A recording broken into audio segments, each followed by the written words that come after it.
Social media पर इसको लेकर जबरदस्त बहस छिड़ गई है। कई लोग कह रहे हैं कि संस्कृत जानने से ही कोई संत बनेगा क्या, संस्कृत जानकर ही कोई विद्वान बनेगा क्या? मैं बड़ा स्पष्ट कहना चाहता हूं और मुझे लगता है बहुत दुखद है। मैं रामभद्राचार्य जी को प्रणाम करता हूं, वंदनीय हैं, विद्वान हैं, लेकिन विद्वता तब नहीं नजर आती है जब कोई विद्वान अहंकार युक्त शब्दों को प्रयोग करता है। ध्यान रखिएगा, विद्वान में और संत में अगर आप विद्वता की बात करें, विद्वता भी अपने आप को सर्वश्रेष्ठ कहते हैं, तो एक शब्द कहा गया था कि तुम कहते हो पुस्तक लेखी, मैं कहता निज नयन न देखी। जो आपने पुस्तक में पढ़ा है आप उसको कह रहे हो, और प्रेमानंद जी वो कह रहे हैं जिसको उन्होंने जीवन में अनुभव किया, इस्तेमाल किया, अहंकार युक्त। यस, यानी श्री राम जगत गुरु रामभद्राचार्य ने जो कहा, वाक्य में अहंकार युक्त कह रहा हूं। मैं अहंकार युक्त ही कहूंगा। और श्री रामचरितमानस गाते हैं, मुझे दुख होता है, मैंने कहा मैं सम्मान करता हूं, प्रणाम करता हूं, वंदनीय है, लेकिन मुझे दुख होता है जब आप राम को गाते हैं लेकिन श्री रामचरितमानस के उन शब्दों को पालन नहीं करते हैं। श्री रामचरितमानस में गोस्वामी जी का वक्तव्य है, अहंकार अति दुखद डमरुआ, दंभ कपट मदमान नेहरुआ। अहंकार इस दुनिया का सबसे बड़ा शत्रु है। और एक आप जैसा विद्वान जो कहता है कि मेरे संस्कृत के एक शब्द का अर्थ बता दें, अरे भाई आप मतलब जो संस्कृत, क्या मीरा जी संस्कृत के अर्थ बताती थी क्या सबरी संस्कृत के अर्थ बताती थी क्या सती अनुसुईया संस्कृत के अर्थ बताती थी क्या कबीर जी संस्कृत के अर्थ बताते थे क्या? तो क्या इनको हम संत नहीं मान सकते हैं?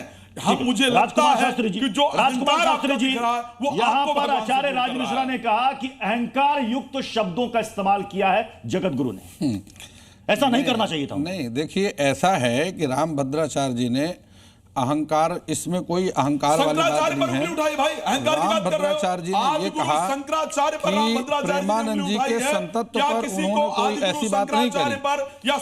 रामभद्राचार्य जी कह रहे हैं कि यदि प्रेमानंद जी विद्वान हैं, अगर उनको शास्त्र का ज्ञान है, उत्तर दीजिए, शंकराचार्य सर्वश्रेष्ठ है या रामभद्राचार्य सर्वश्रेष्ठ है? शंकराचार्य सर्वश्रेष्ठ है या रामभद्राचार्य सर्वश्रेष्ठ है? बता दीजिए, क्या रामभद्राचार्य जी को सनातन के सर्वश्रेष्ठ पीठ पर बैठे हुए शंकराचार्य पर उंगली उठाने का अधिकार है? इनका तर्क है, मैं पूछ रहा हूं, शंकराचार्य पर उंगली उठाने का अधिकार है? इनका तर्क यह है कि कई ऐसे संत हुए, उसमें से कितने लोगों को संस्कृत आती थी। सभी को कितनी संस्कृत आती थी? चैलेंज करना, ये चुनौती देना कि एक अक्षर संस्कृत का बोल करके बता दे तो मैं मान जाऊं।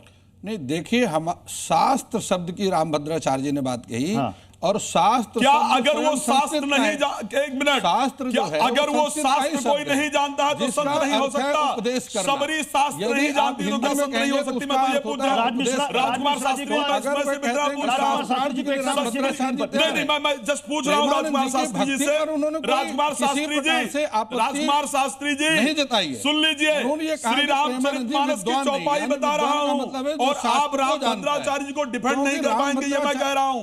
निज गुण श्रवण सुनत सक चाही, निज गुण श्रवण सुनत सक चाही और पर गुण श्रवण अधिकार चाही। ये श्री रामचरितमानस कहता है। मैं तो कह रहा हूं रामभद्राचार्य जी कथा बात कर रही है। अगर वो प्रेमानंद जी का विरोध कर रहे हैं तो शायद वो राम कथा कर ही नहीं रहे हैं, शायद वो श्री रामचरितमानस को फॉलो ही नहीं कर रहे हैं। और शास्त्र की बात कहेंगे तो शास्त्र का मतलब ही संस्कृत है। तो क्या मतलब जो संस्कृत नहीं जानता है वो परमात्मा को प्राप्त नहीं है? संस्कृत नहीं जानता है परमात्मा को प्राप्त नहीं कर सकता है? श्री रामचरितमानस के सुंदरकांड में भगवान राम ने कहा निर्भर मन जन सो मोहि बाबा मोहि कपट चल सिद्ध बाबा। भगवान ने तो कहीं नहीं कह दिया कि मुझे संस्कृत चाहिए, भगवान ने तो नहीं कह दिया ना। तो सबसे पहले तो ये बताइए कि अगर संस्कृत कोई नहीं जानता है तो परमात्मा को प्राप्त नहीं कर सकता है? नहीं जानते। राजकुमार शास्त्री जी उत्तर तो दीजिए। उन्होंने तो आवाहन किया शास्त्रार्थ के लिए। राजकुमार शास्त्री जी, मैं तो उत्तर मांग रहा हूं। सबरी परमात्मा को प्राप्त नहीं कर रहे, भक्ति के आचार्य हैं। रामभद्राचार्य जी कह रहे हैं उनको मान। जी न्यूज़।